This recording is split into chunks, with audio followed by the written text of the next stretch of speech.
तेलंगाना के लोग कांग्रेस और बीआरएस की वादा खिलाफी और इनकी परिवारवादी राजनीति से तंग आ चुके हैं। इसलिए भी तेलंगाना की जनता बदलाव चाहती है।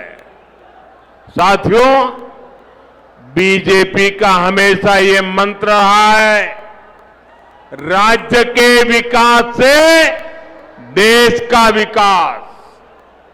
आज जब भारत विकसित होने के लक्ष्य की तरफ तेजी से आगे बढ़ रहा है, तो तेलंगाना की भूमिका भी बहुत बड़ी है। हमारा तेलंगाना, हमारा हैदराबाद विकसित भारत की यात्रा को गति दे, ये केंद्र की बीजेपी सरकार का, एनडीए सरकार का निरंतर प्रयास है।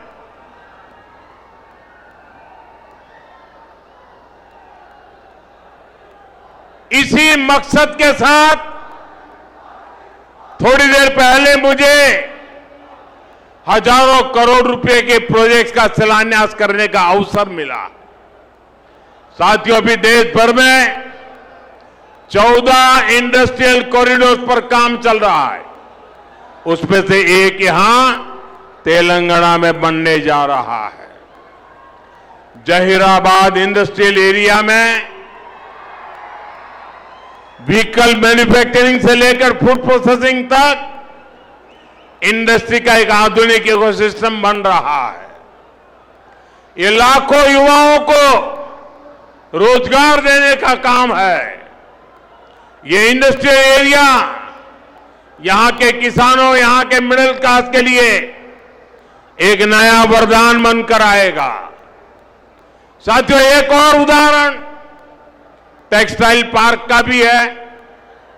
पूरे देश के लिए 7 पीएम मित्र टेक्सटाइल पार्क स्वीकृत हुए। उनमें से भी एक यहां तेलंगाना में हमारे वारंगल में बन रहा है। ये तेलंगाना के कपड़ा उद्योग को नई बुलंदी देगा। यहां जो कॉटन फार्मर है, ये टेक्सटाइल पार्क उनके भाग्य को बदलने का काम करेगा और इसमें भी रोजगार के लाखों अवसर बनेंगे। साथियों, तेलंगाना के कॉटन किसानों के लिए एक और खुशखबरी है। हाल में ही कॉटन की प्रोडक्शन और क्वालिटी बढ़ाने के लिए केंद्र सरकार ने एक नए मिशन को स्वीकृति दी है।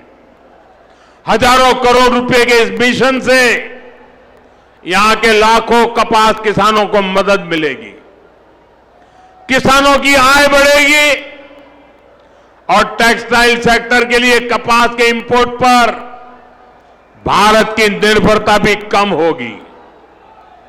साथियों, बीजेपी का फोकस विकास पर, रोजगार निर्माण पर है, लेकिन कांग्रेस यहां क्या कर रही है, ये आप अच्छे से देख रहे हैं। देश के सिर्फ 3 राज्यों में ही अभी कांग्रेस के मुख्यमंत्री बचे हैं। सिर्फ 3 राज्य। कांग्रेस कहीं भी हो, इनका एक ही मॉडल है, पहले झूठ बोलो और फिर भूल जाओ। चुनाव जीतने के लिए आसमान से तारे